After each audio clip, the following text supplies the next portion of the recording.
Selamat pagi teman-teman, apa kabar nih?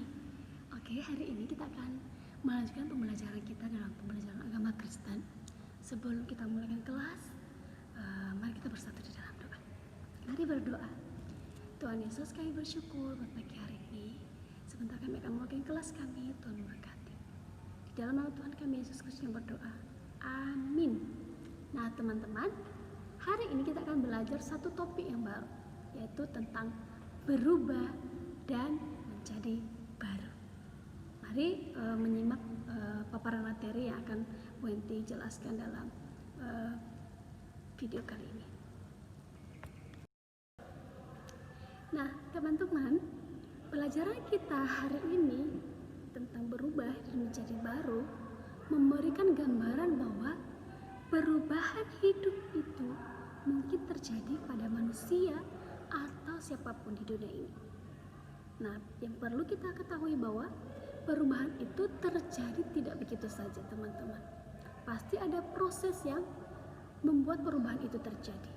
Nah, salah satunya adalah selalu mengikut sertakan karya Allah di dalamnya. Nah, bahkan mungkin kadang-kadang Allah yang lebih dahulu mengundang atau mengajak seseorang untuk melakukan perubahan dalam hidupnya. Dari yang buruk menjadi baik, dari yang negatif menjadi positif, dari yang tidak berguna menjadi berguna, dari yang rendah diri menjadi seorang yang percaya diri, dan masih banyak perubahan lain.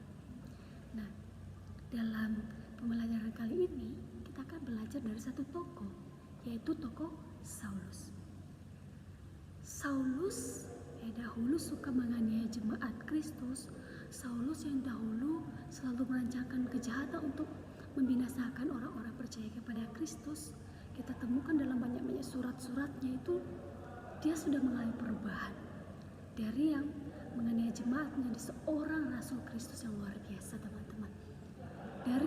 Dari semua rasul Tuhan Yesus, Pauluslah yang paling banyak menulis surat-surat untuk jemaat. Kita ketahui. Nah, Saulus itu berubah dari yang dulu jahat menjadi baik, dari yang dulu membenci Kristus, menganiaya jemaat Tuhan, menjadi orang yang sangat setia dalam pemberitaan Injil. Dia juga menjadi seorang yang sangat berani untuk memberitakan Injil. Karena apa? Karena dia sudah mengalami perubahan. Nah, perubahan yang dialami oleh Paulus itu terjadi ketika dia dalam perjalanan ke Damsyik untuk menganiaya orang-orang Kristen. Nah, dalam perjalanan itulah Tuhan menangkap dia sehingga dia mengalami buta selama 3 hari.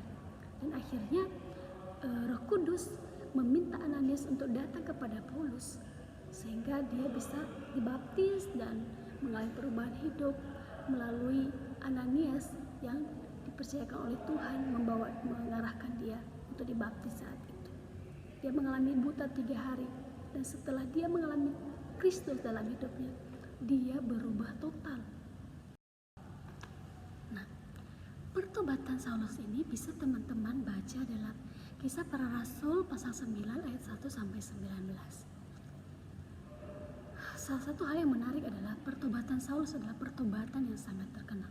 Namun, pertobatan ini bukan pertobatan tiba-tiba, tetapi lebih tepatnya penyerahan yang tiba-tiba, yang kemudian merupakan perubahan diri Saulus menjadi manusia baru, dan bukan hanya saja memiliki nama baru Paulus, tetapi juga cara pikirnya, tindakan-tindakannya menjadi baru. Ya. Kisah Paulus ini tidak terlepas dari kisah kematian martir Stefanus saat itu. Jadi Saulus sebetulnya bertanya-tanya, bagaimana mungkin seseorang mati dengan cara seperti itu? Kan Stefanus itu mati dilempar batu. Karena apa? Karena dia mempertahankan imannya kepada Yesus Kristus. Nah, dia berusaha menghilangkan keraguannya atas apa yang dia pikirkan tentang Stefanus, tentang kematian Stefanus, dan yakni dia mulai ragu tentang keyakinan Stefanus yang begitu kuat terhadap Tuhan Yesus. Nah, dari kisah kematian Stefanus itulah membuat Paulus itu terus bertanya-tanya, kenapa? Apa yang membuat Stefanus itu begitu yakin kepada Tuhan Yesus gitu. Nah, karena itu dalam rangka menghilangkan keraguannya itulah si Saulus ini mengadakan sebuah aksi yang paling keras. Pertama, dia menganiaya orang Kristen yang ada di Yerusalem. Ya, dia bahkan meminta Mahkamah Agama untuk memberikan dia surat kuasa untuk bisa membinasakan orang-orang Kristen saat itu. Nah, ketika dia menganiaya orang Kristen di Yerusalem, orang-orang Kristen itu melarikan diri ke Damsyik. Nah, ketika Saulus mendengar bahwa orang-orang Kristen itu melarikan diri ke Damsyik, dia berusaha untuk mengejar mereka. Ya, sehingga tadi dia meminta surat pengantar atau surat kuasa tersebut. Nah, itu yang pertama. Dia berusaha untuk menganiaya orang-orang Kristen yang ada di Yerusalem. Nah, ketika dia memasuki kota Damsyik, Saulus harus melewati perjalanan yang luar biasa ya. Nah, ketika dalam perjalanan itulah Yesus memperlihatkan dirinya kepada Paulus dalam perjalanan.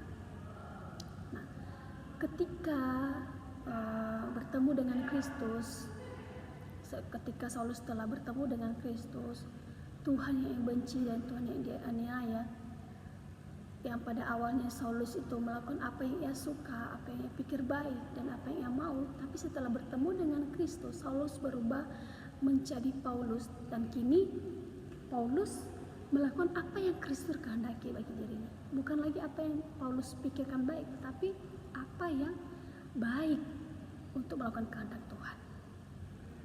Nah, Saulus berhenti melakukan apa yang dia suka, dan dia menjadi seorang manusia yang baru yang sudah diubahkan.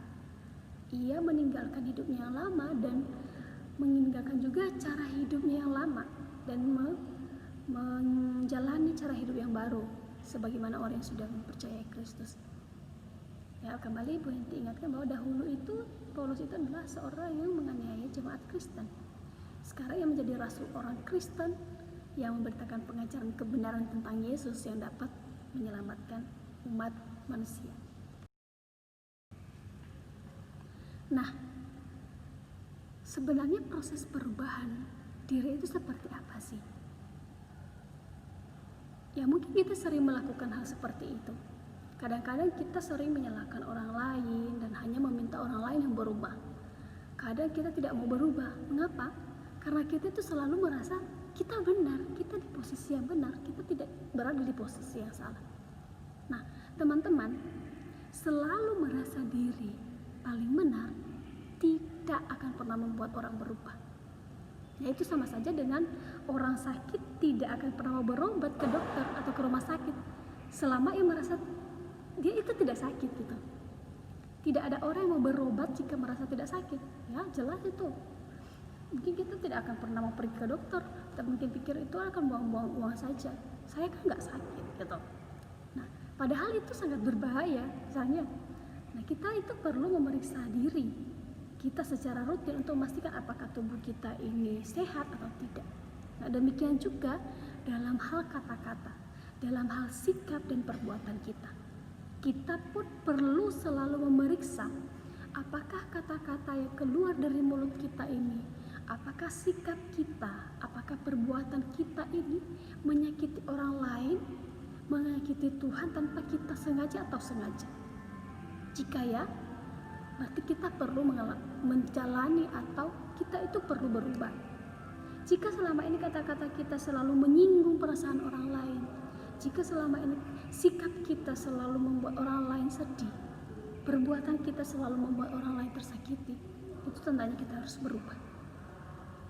Nah, teman-teman, Saulus awalnya juga adalah orang yang sangat merasa diri paling benar di hadapan Tuhan. Kenapa? Dia itu adalah seorang yang pintar, dia adalah seorang yang masuk dalam golongan ahli-ahli filsafat gitu. Bahkan dia itu merasa apa yang dilakukan itu menganiaya orang Kristen itu adalah merasa sebagai pembela Tuhan yang lalu mengejar dan orang Kristen.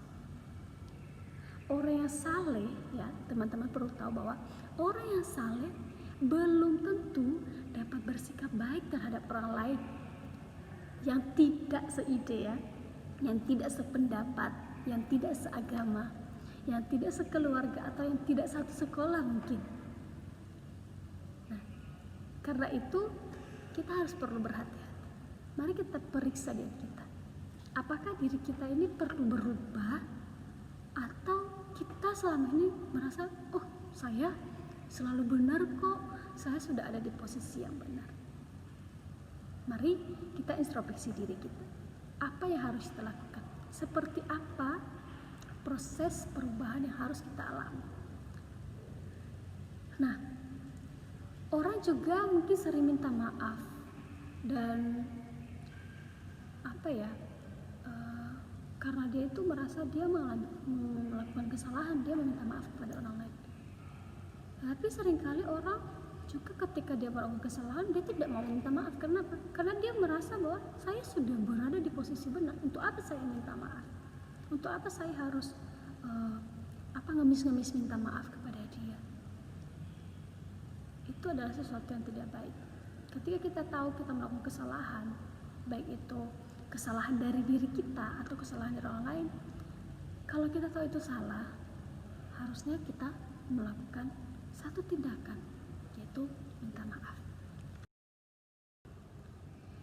Yang menjadi pertanyaan sekarang, mengapa perubahan diri itu penting?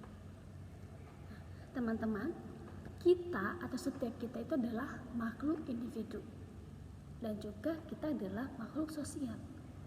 Setiap kita mungkin perubahan demi diri kita sendiri, ya, dan setiap perubahan yang kita jalani itu berdampak pada orang-orang di sekitar kita.